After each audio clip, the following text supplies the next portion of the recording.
Governor, there's a saga brewing over First Energy and light bulbs. Have you been following that?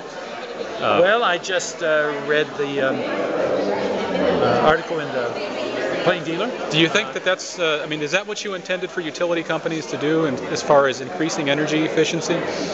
Forcing light bulbs on our customers and charging them 3 times what they're worth?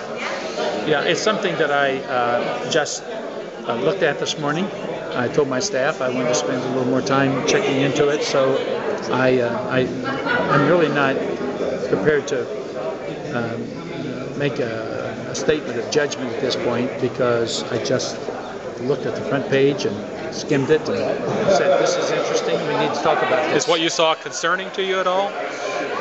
Well, I don't want to say it's concerning until I think I fully understand it, but you know, it does seem a little unusual to give light bulbs, then charge for them, and then, as I understand it, charge for the energy savings that result from the use of the light bulbs that you have given and charged for. I don't know if that makes sense to you, but that's sort of the way I understood the article. I need to know more. I speak more definitively about that. Okay. Governor, I've seen estimates that suggest as many as half of Ohioans could fall into one of those 5 at-risk categories that should get the H1N1 vaccine. Sure.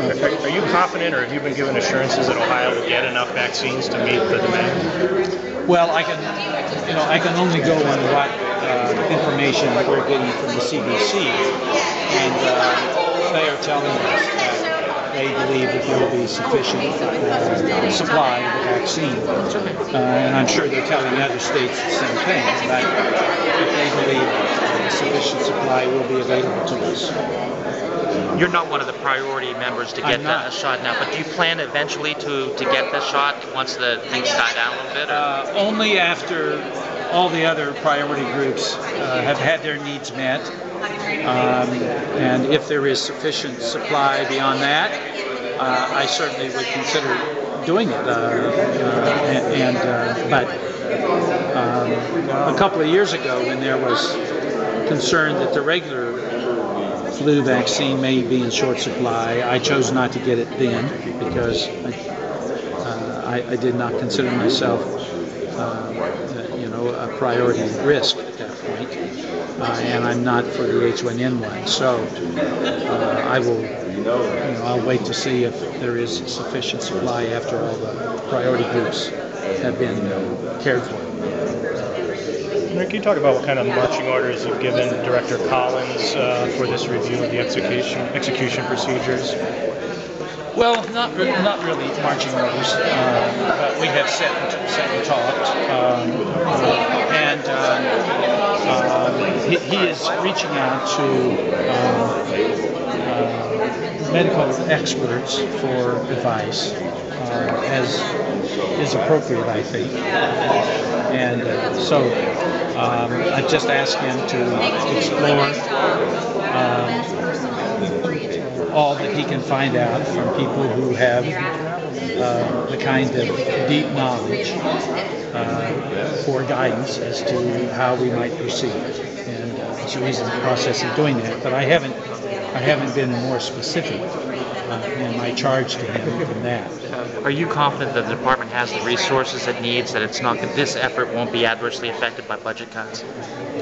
Which efforts is that? The efforts to make sure that this is out to the Department of Health, etc. In terms of getting the medications and the vaccines out, absolutely, we're confident of that. And if there was ever an indication that there was a shortage of resources, then I would respond to that immediately. Absolutely. Governor, back on the execution topic, given the timing of the court cases, do you think it's likely you're going to have to offer a reprieve in the Byros execution in December? I expect that we will have been able to reach a determination as to how to proceed by that time. But as I said in my reprieve statement, I'll reserve the right to make a further decision regarding that. But at this point, we believe that the period of time laid out prior to December will give the department sufficient time to do the research and to bring me their recommendation for how to move forward. Governor, will the prisoners in the state system be getting the vaccine? Well, I've talked with Director Collins because we have both youth services and we have numbers of people in the prison system that fall within the priority groups. And so I haven't gotten any specific word as to how to proceed, but certainly they are all the folks in our youth services certainly would fall within the priority groups.